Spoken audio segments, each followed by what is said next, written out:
August 28, 2004, Erie, Pennsylvania, a seemingly ordinary day in this quiet town.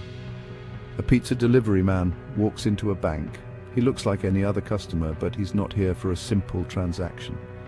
His name is Brian Wells, a familiar face in the community known for his friendly demeanor. He hands the teller a note. It demands money. But something is wrong. The teller senses the tension. Strapped around his neck is a strange metal collar. It's not just any collar. Wires, a lock, the components of a deadly device. It looks like a bomb. The teller is terrified. Her hands shake as she reads the note. She does as the note says. Every second feels like an eternity. She fills a bag with cash. The weight of the situation is heavy. Wells takes the bag and runs. He doesn't get far. His heart races as he hears sirens approaching. Police surround him within minutes. The situation escalates quickly. He sits on the ground, hands on his head, desperation in his eyes. He tells them the bomb is real. Panic spreads among the officers. He says someone put it on him and forced him to rob the bank. The mystery deepens as the clock ticks. Time is slipping away. The bomb squad arrives, but they are ill-equipped to deal with such a complex device. Wells pleads with the officers. He tells them he doesn't have much time. He begs them to bring someone who can defuse the bomb. His voice trembles with fear. The bomb squad tries to reassure Wells, but they know the danger is real. Suddenly, a loud beep. Everyone freezes. The beeping gets faster. Wells's eyes widen in terror. He screams. Then, the bomb explodes. The investigation uncovers a twisted plot, one that delves deep into the dark recesses of human manipulation and greed. It leads to Marjorie Deal Armstrong, a woman with a history of manipulating men, using her charm and cunning to bend them to her will, and Bill Rothstein, an eccentric handyman known for his peculiar inventions and secretive nature. The bomb, a cruel contraption of homemade parts, was Rothstein's creation, meticulously designed to ensure compliance and fear. He built it on Deal Armstrong's orders, following her detailed and sinister instructions to the letter.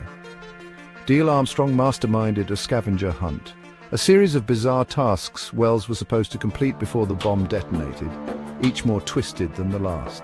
The tasks were designed to be impossible, a cruel game with a guaranteed tragic end. But why Brian Wells? What was his role in this macabre game? Was he a willing participant in the plot, driven by desperation or greed, or an innocent victim, caught in a web of conspiracy beyond his control? Marjorie Deal Armstrong was eventually convicted of orchestrating the crime. Her complex personality and troubled past made her a central figure in the investigation. Despite her conviction, many believed that not all aspects of her involvement were fully uncovered. Bill Rothstein died before he could face trial, taking his secrets to the grave.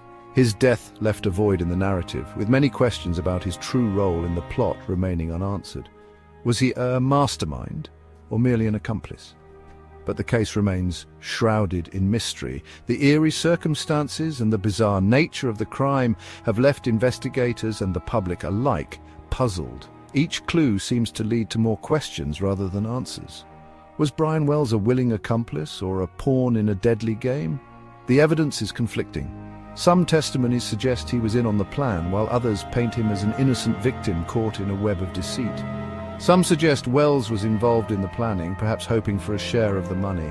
The allure of a big payday might have tempted him to take part, but the true extent of his involvement remains unclear. Other evidence points to him being a desperate man, forced into a terrifying situation. The bomb collar around his neck was a grim testament to the lengths the perpetrators would go to achieve their goals. The truth, lost somewhere in the chaos and tragedy, remains elusive. The chaotic crime scene and the conflicting pieces of evidence have made it difficult to piece together a coherent narrative. The strange case of the collar bomb heist continues to fascinate and haunt us. It has become a topic of endless speculation and debate, with each new revelation adding another layer of intrigue. It is a chilling reminder of the darkness that can lurk beneath the surface of ordinary life.